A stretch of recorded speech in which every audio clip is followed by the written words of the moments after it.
You're listening to The Dating Den with dating and relationship badass and best-selling author Marni Batista. Every week, you'll get the raw truth from top experts and real people on the important dating, sex, and relationship issues you want to know about. So if you're ready for true talk that's authentic and unfiltered, and you're not afraid to be called out on your stuff, then you're ready for what's next. The Dating Den, episode 30 with Evan Marc Katz, the stereotypes that are alive and well in dating. And just a reminder, if you love this episode and if you love the Dating Den podcast, please remember to help us out and leave a 5-star review for us on iTunes.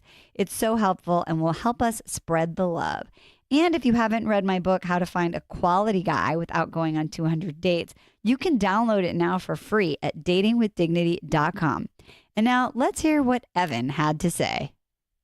Ladies, you are going to swoon in the Dating Den today because I have for you such a catch. Oy vey, Evan Marc Katz, literally one of my most favorite men on the planet. Also one of the most brilliant dating coaches like in the world. I'm going to say that.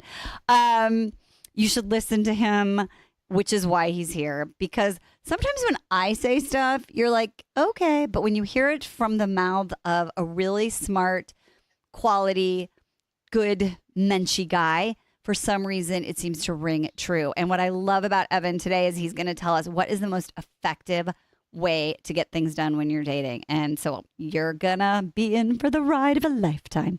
Okay, so let me introduce you. If you've been hiding under a dating rock and you don't know who Evan Marc Katz is, beware the sunlight. Evan is the personal trainer for smart, strong, successful women. And that's probably you. He's like a pioneer in dating. He's been helping singles since 2003. He's the author of 4 books. His most recent book, Believe in Love, what a great title, has been featured in hundreds of media outlets, including Today, The New York Times, CNN. And wow, in 2016, over 10 million readers read Evan's blog, and over 1,000 women graduated from his killer program, Love You. It's a 6-month course, video-based, that helps women understand men and find love. He is very happily married. His wife is awesome. He's got these 2 squishy face, adorable kids, and they live here out in Los Angeles. And I am just so excited to have you share your wisdom. So, Evan, welcome to my den. My God, Marni, I can never live up to your introductions of me. That's you should sell advertising, because I'm telling you, I'm buying whatever you're selling. Well, you are though. I mean, look, like let's just set the scene. So I've done interviews with some of my girlfriends before, and I just sort of am like, me and so, we go for these walks and we talk, and this is sort of like, this interview is like what it's like to hit the road with Marni Ann. But you are like my guy friend like that in this business. Like, you and I can go have coffee, sushi, hang out at a bar and just chat. And so you're just a great guy. So it's all the real deal. Well, the feeling is mutual, and I hope by the time we're done with our Dating Den podcast that we help women do better than they're doing right now. I mean, it's the only reason you listen to dating advice is because something's not working, whatever that is, and hopefully we're going to unearth what that is and get you on a straighter path. Okay, awesome. So let's just get started about.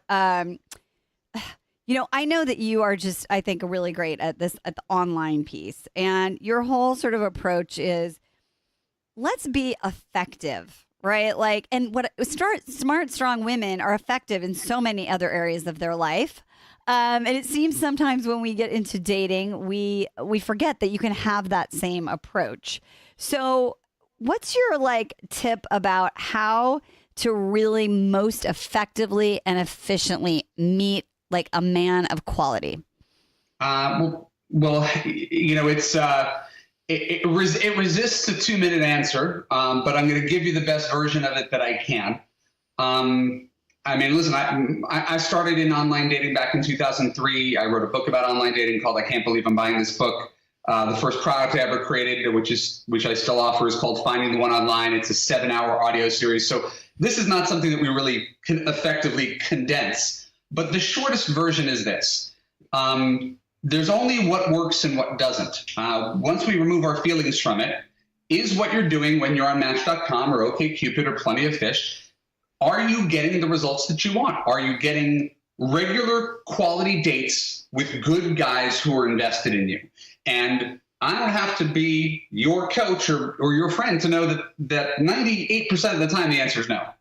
Most people don't like online dating, feel like every guy's a liar, a loser, or a player. And if they put up with it, it's with the gritted teeth. But there's very few people who are like, I like it. I like it. To me, online dating is like the gym. You could be the person who loves going to the gym and kicks ass there, or you could be the person who drags your ass to the gym, gets a membership at the beginning of the new year, and then goes like once a month. And that's the way people date online. So if you take online dating seriously and you turn it into a science, there are dozens of things one can do differently, but not in the very least. Get online for a half hour a day. Right. They're like, right. What, Evan? Why a half hour? Why a half hour a day? Okay, but why? Why do you need to do that for half an hour? I mean, I know that I agree with you, but why does that make you more effective? Well, because again, I will go back to the metaphor of working out. You can work out 4 hours a month and do it all in one day, and you'll rip up your body and you'll sweat and you'll feel really good, but you're not going to have any lasting effects. Online dating is relationship building, and at any given time, it would be ideal if you're in communication online with 7 to 10 guys at once, knowing full well that most of those guys are going to fall by the wayside, eliminate themselves, flake out, find someone else, say something weird. So if you're communicating with 7 to 10 guys who appear to be decent, and you're screening using my process, which I call the 2-2-2 rule, you might end up on one good date a week out of the 7 to 10 men you're talking to. But if you go on one good date a week, I'm pretty confident that one good date a week is going to lead to love sometime in the next 6 months. Because 26 first dates gives you a better chance than 4. So it's not dating for volume.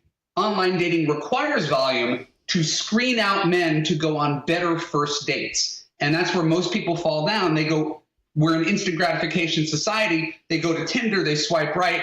He says, hey, you're cute, let's meet. You say, okay. Now you're on a date with a total stranger who has no investment in you. You're in a texting relationship. Texting is the death of communication. So it's essentially people lead themselves into these scenarios where, gosh, I hate online dating. Gosh, I hate Tinder. I really can't stand the fact that I have all these guys texting me. They're not getting to know me. They want to meet right away. And so you have more control over your own destiny. And if you do the stuff that I talk about in Love You or Finding the One Online, you get guys to do things your way instead of feeling like you have to jump through hoops and do things their way. I love this whole approach because what you're saying is volume allows you to be more selective. Well, yeah, and to say like here's how I want to be treated, not directly, but set it up that way. And when you have volume, what you said is brilliant. Guys will disqualify themselves. So the fact that you said that means that is actually normal. Like, yes, that is part of it. And then you come away with one date. I think what I hear women, and I'm sure you do this all the time, is like, that 1 or 2 or 6 guys who are not okay become the focus point rather than, really the real expectation is great. Out of 7, 1 would be awesome. And again, I did a TED talk about it. If you don't want to buy anything, you can get the 18-minute version. But the concept behind the 2-2-2 rule is you make a connection on the dating site, you move to regular email, you schedule a phone call, and you could go from the dating site to a first date in 5 days or something. This is not a long, drawn-out process, but it allows enough screening for men to eliminate themselves if they can't play nice and follow directions. You just have to show them how to do it, and you have to make flirting with you fun. And so it's not just 2-2-2. It's not just the pacing of it. It's the tone of the communications. And that's the kind of stuff that, I try to teach when you really get in there. Okay, so let's talk about flirting online. I have so many women who are listening who are they're busy. They're used to their communication being very efficient and, what's in it for me. Yeah.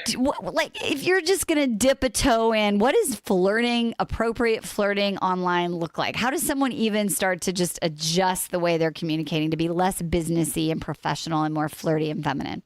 Yeah, no, it takes a conscious effort. And so we'll go back to our original definition. I never try to tell women what you're doing wrong. I always use the words effective and ineffective. Is this working to achieve the goals that you want? Are guys biting? Are guys sticking around? Are guys following through with you? Do you have them eating out of the palm of your hand? If the answer is no, you might not be as effective as you could be. So there's different times to flirt. There is when a guy writes to you, how do you respond to him in such a way that he wants to continue the conversation? And then there's when you initiate contact with a man, right? And you can. What do you say in that first email? So I use real life as a paradigm. Right? You remember real life, right, Marni? I do. I'm going to do a little segue about this. Have you ever seen this comedy show called Broad City? Yep.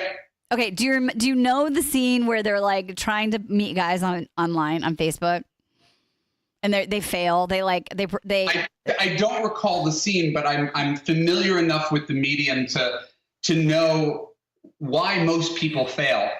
We and not to cut off your Broad City story, but the idea is that we treat online communication different than regular communication, when in fact we should treat it the same. A guy would never come up to you at a party, Marni, tap you on the shoulder and be like, "Hey, I see you wearing red.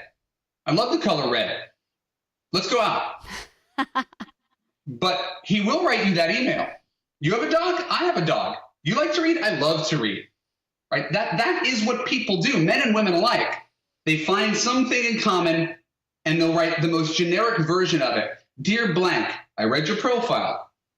He knows you read his profile. I like the fact that you're close with your family. Right?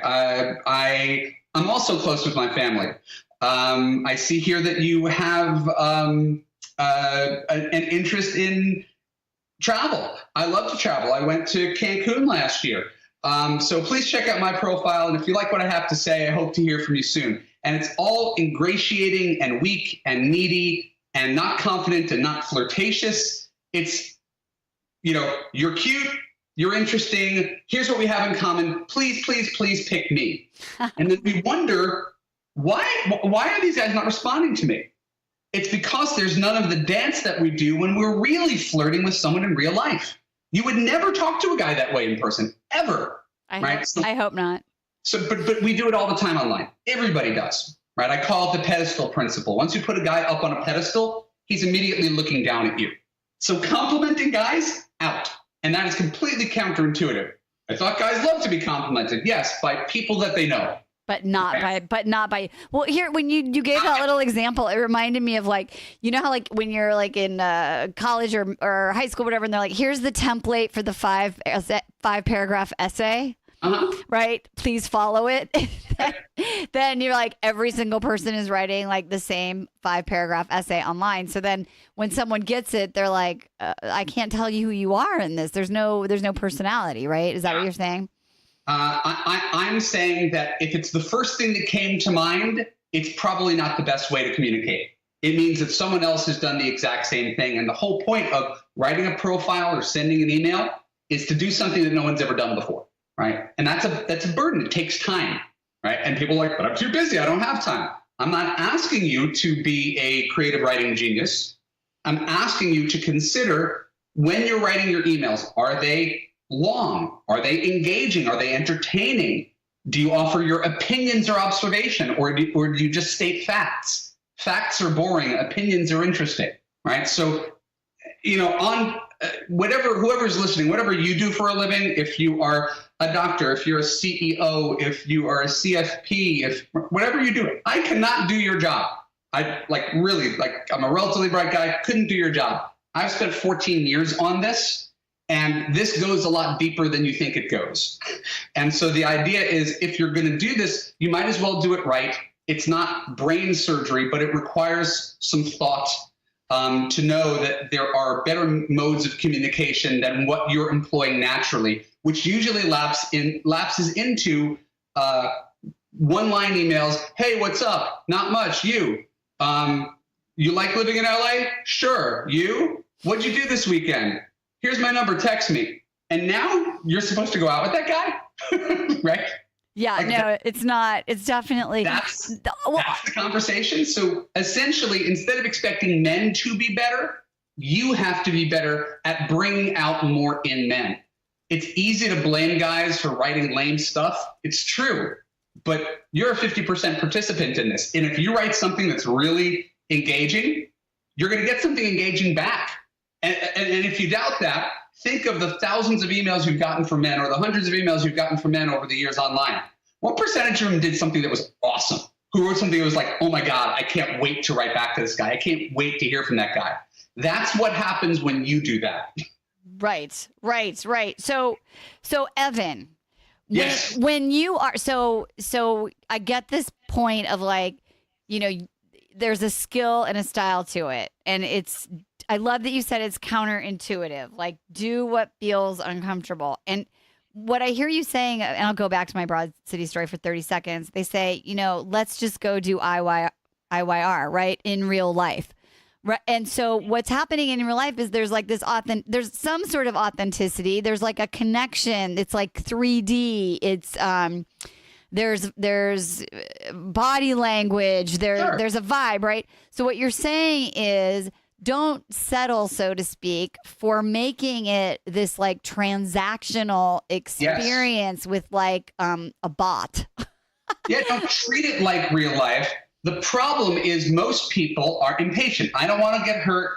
I don't want to waste time. I want to see if there's chemistry. So when you have men and women doing that, they rush to meet in real life. And what's the ramifications? Well, you'll get a client, people who come to me, Evan, I followed your dating system. My profile's so much better. I have 4 dates lined up this week. I was like, that sounds awful. Right? Well, all these guys wanted to meet me. I wasn't supposed to say no. Well, that's not how I run my business. You can't, if you want to coach with me, I coach between the hours of 2 and 5, alternate Tuesdays, Wednesdays, and Thursdays. If someone says, can I coach with you in the morning? No. Night? No. Weekend? No. Monday? No. Friday? No. These are the hours I have available. And so when you're leading a guy through this 222 process that I talk about, and he says by text, hey, want to go out? You're available on Saturday night, maybe. You're not available to meet him for coffee on Tuesday at 2. Right? The more he invests in you, the better chance you have of having a relaxed first date that feels like a second date.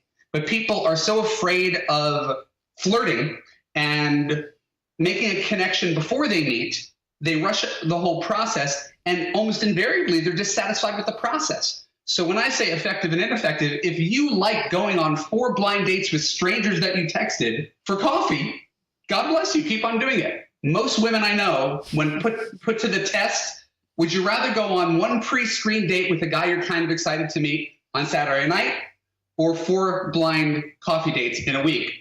The answer is really obvious, but they don't do the things that allow them to get that really good date. I think this is huge. I just had someone ask about, is it bad if I skip out on a date to go meet, if I stack on the weekends? And I think what I hear you saying is that literally does sound like, it's like a job interview, but it's not the really good job interview. It's the one next, please. It's the casting call. And yes. Really what we're talking about is a mindset thing. So to bring back to our common ground, the stuff that we believe in, the concept of abundance. When someone goes on a half-hour coffee date with 3 guys back to back, the one thing I'm betting she's counting on is each date's going to be a failure. Because if you thought the date was going to be a success, you wouldn't want it to last for a half hour. That's so true.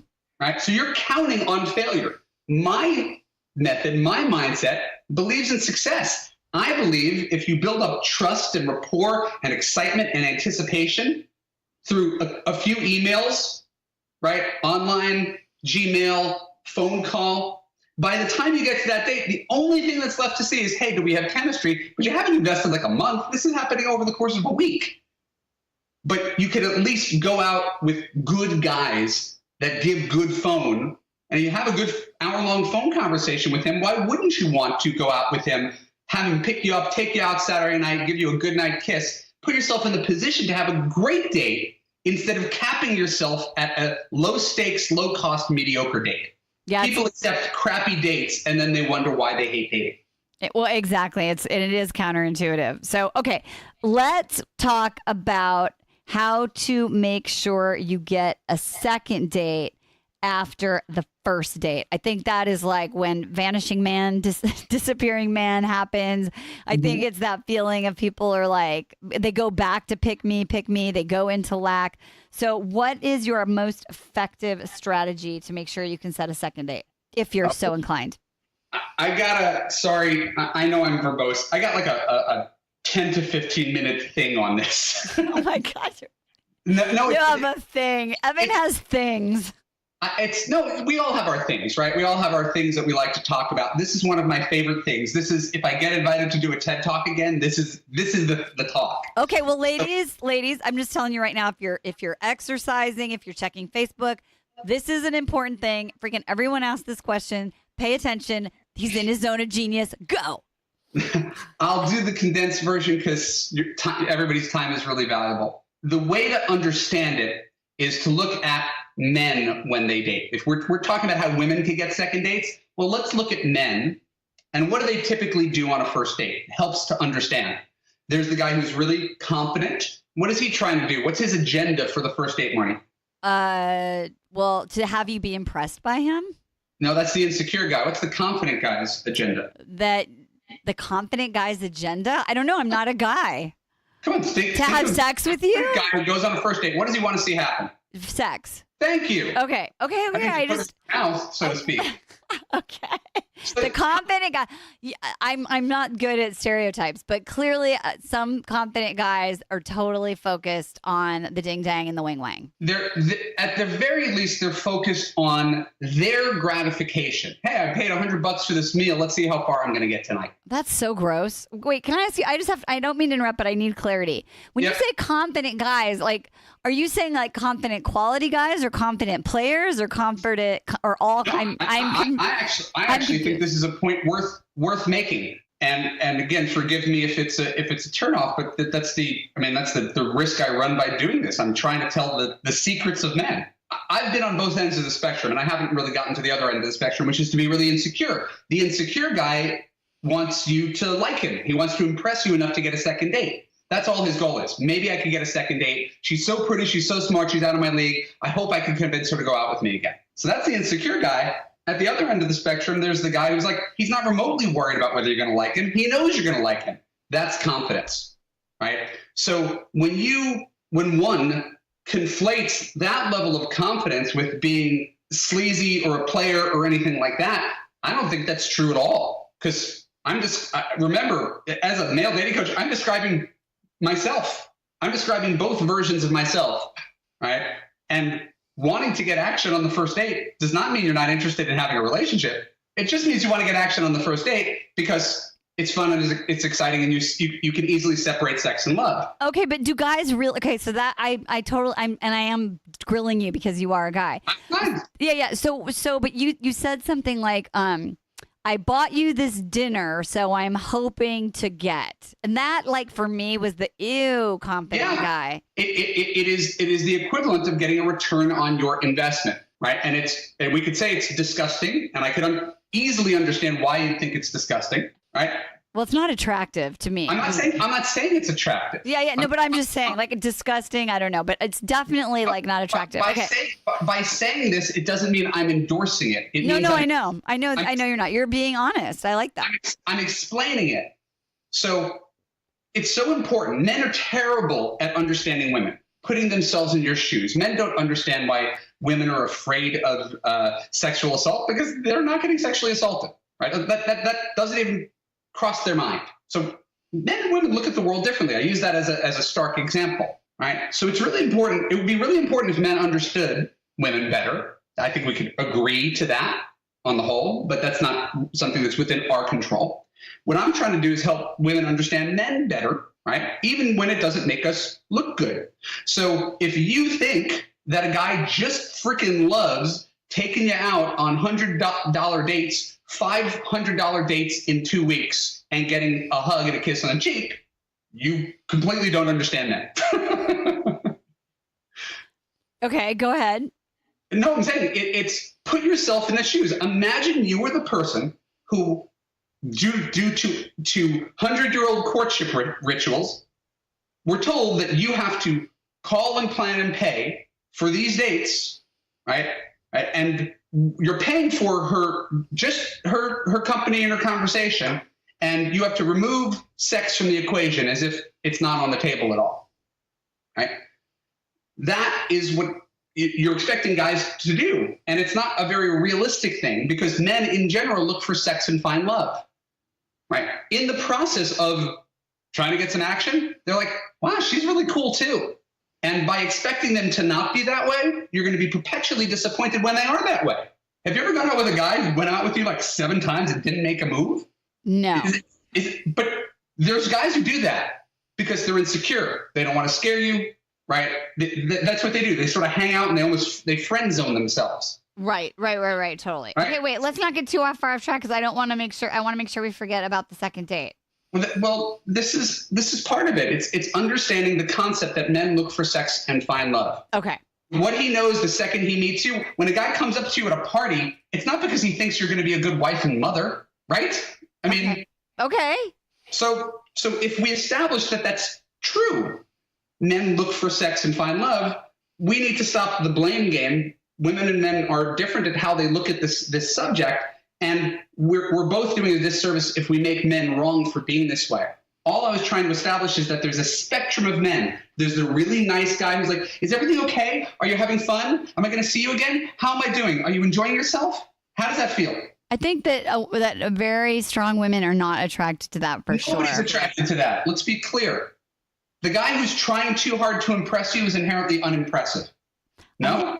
Well, here's the thing. And for me, like, I hate all, always, never. So I have no idea. There might be some woman who's like, yeah, I'm going to make that guy my bitch. Right? I have no idea. But let's just say, for the sake of argument, that that's a fact. Listen, any generalization you make about men and women, you could point to outliers and you could come up with exceptions. I could contradict everything I'm saying right now. Okay, cool. Okay, no, I know. I'm just saying, no. I'm just saying, like, for me personally, it's hard for me to say, like, yes, that's true, because I have to give my own little personal disclaimer. But for the point of the teaching, which I think is valuable, let's carry on that, yes, that is true. Insecure men try to impress women, either by acting nakedly insecure, right? Oh my God, you're so smart, you're so pretty. Are you going out with anybody else? I don't know if I'm good enough for you, like that kind of stuff, right? Or by bragging about themselves, right? Talking for an hour and a half straight without asking a question. That sounds like confidence, but it's really insecurity. Okay? Totally. So that's one end of the spectrum, is insecure guys whose agenda is, I want to get a second date and I want to impress her. I want to impress her enough to see her again. And then you've got the guys who are assuming that you're going to be impressed. And again, this is broad spectrum. Most guys are in between. But there are guys at the other end of the spectrum who are like, I know she's going to like me. I just want to see how far I get. Right? But the guy who tries too hard to get laid, so it's the craziest thing you've ever done in bed. You ever had a threesome? When was the last time you had sex with a guy? He's got his arm around you, and 10 minutes into the date, he's giving you a second vodka tonic, and you're like, ew, creeper. Right? Yeah, totally. Okay? So what we see is that both ends of the spectrum, these men are ineffective. Whether you're trying too hard to impress or trying too hard to get laid, it doesn't work. Make sense? Yes. Okay, so we can conclude, and this is from Dale Carnegie, How to Win Friends and Influence People, applied to dating. When you have an agenda, it doesn't work. The harder you try to achieve something on a date, the less likely you will achieve it. The used car salesman who's trying to sell you a car. The harder he tries to sell you a car, the more you're like, I'm out of here. The more he says, what are you looking for in a car, Ms. Batista? Speed, performance, mileage, price, safety? Tell me what your needs are. I'll tell you what we have in inventory. That's the guy who sells you the car. Totally. Okay, so it's putting aside your agenda and focusing on your customer's agenda.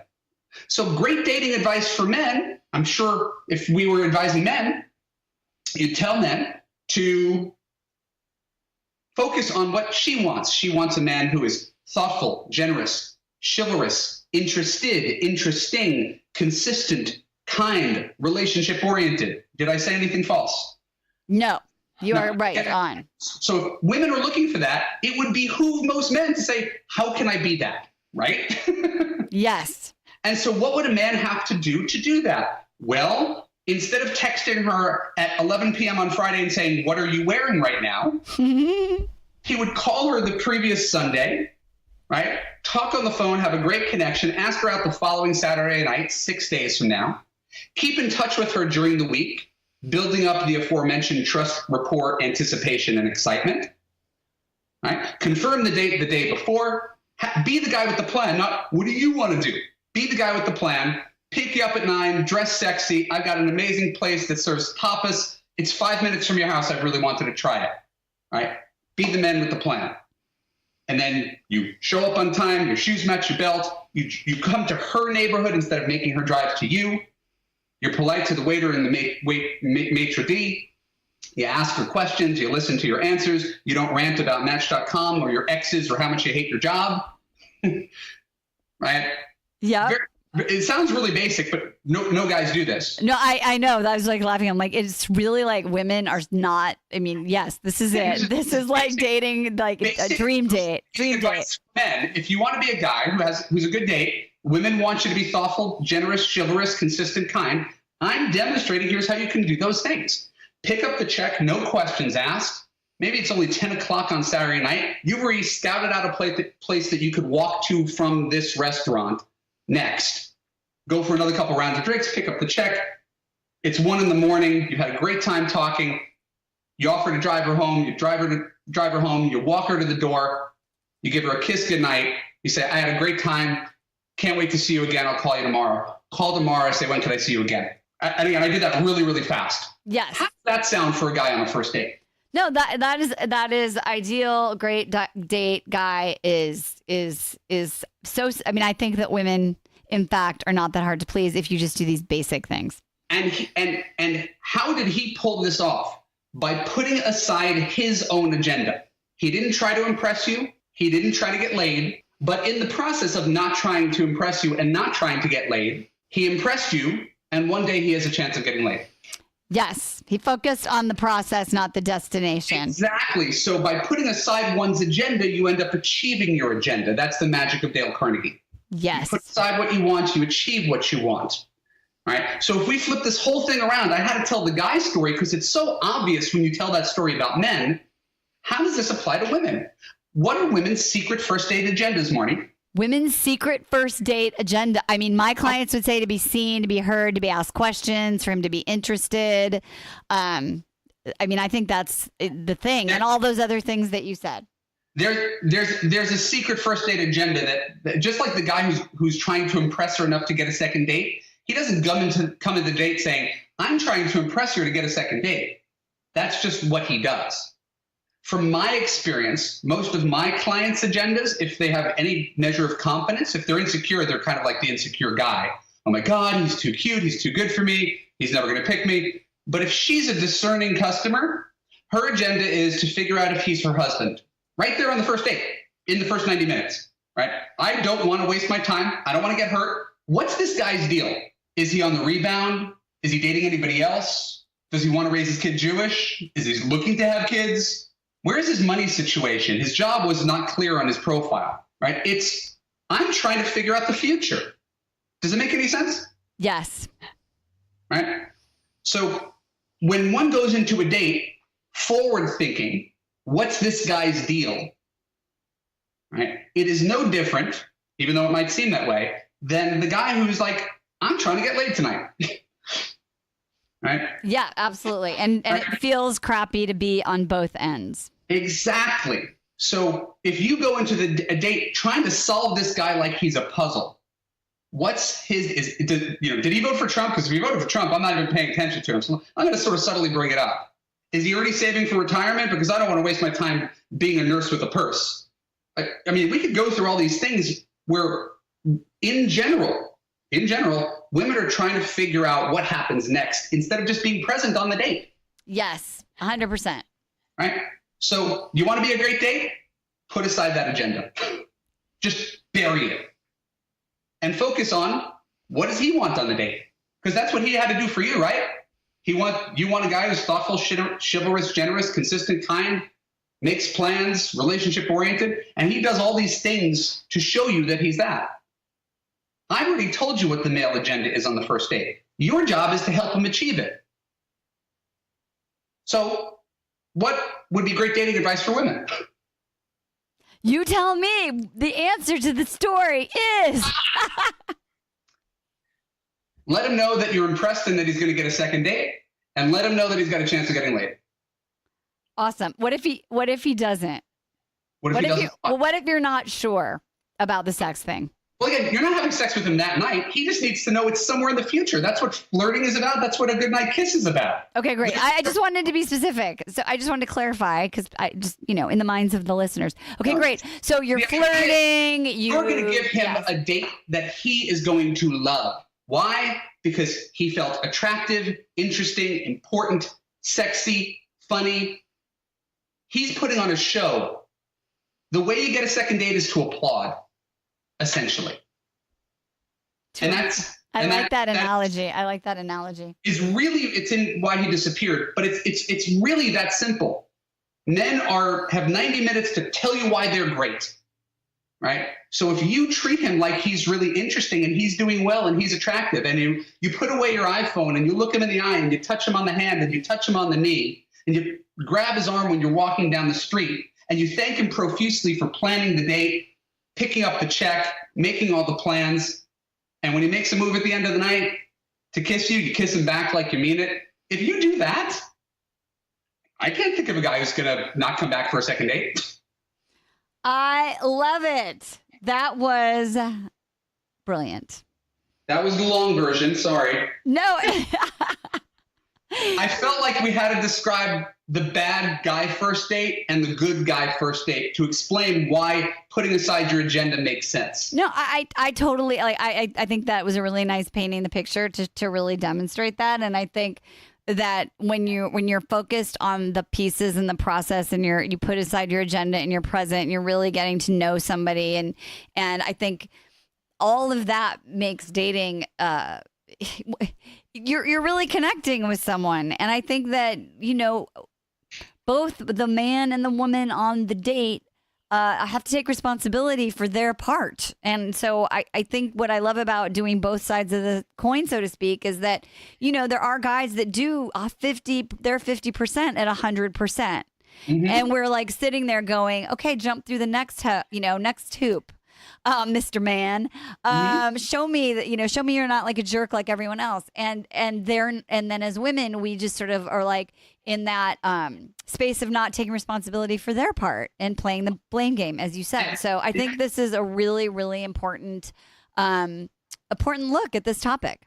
I think it's subtle and it seeps out. When you're on a date, a guy could pick up on the energy that you don't think he's good enough. He could pick up on the energy that you're anxious to get answers to important questions. I did a podcast with Jonathan Aslay, and it was the only podcast where we went at it because he talked about essentially interrogating someone on a date, right? Like, hey, I tell people on the first date, I'm not one of those guys who believes in paying for everything. And by the way, my best friend is my ex-girlfriend, so you should just know that right up front. And I'm like, that sounds like terrible advice to me. I would not take. I won't. Yes, I totally agree. It's honest, but wait, Evan, it's not effective. Evan, wait, this is like the most exciting thing that's ever happened in our relationship. It just happened. Did you notice it? You said energy. You said you're putting out the energy. Our worlds have collided. Oh, it's not. Oh, different kind. Don't trick me. Not that kind of energy. Oh my God. I'm sorry. I just had to do it.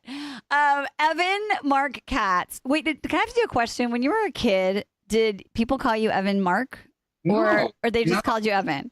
No, I'm just Evan. Evan Marc Katz is a stage name because the executive producer of the TV show 24 is named Evan Katz, and I was a young writer who wanted to be in the Writers Guild, and my name was taken.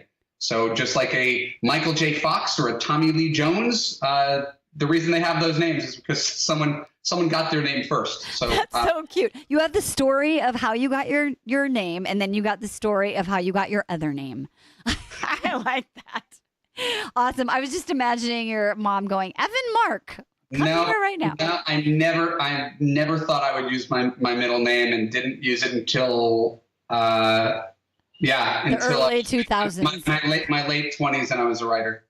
I love it. Okay, there's a little fact about Evan Marc Katz that you did not know, and you heard it here on the Dating Den. So that's why we're awesome.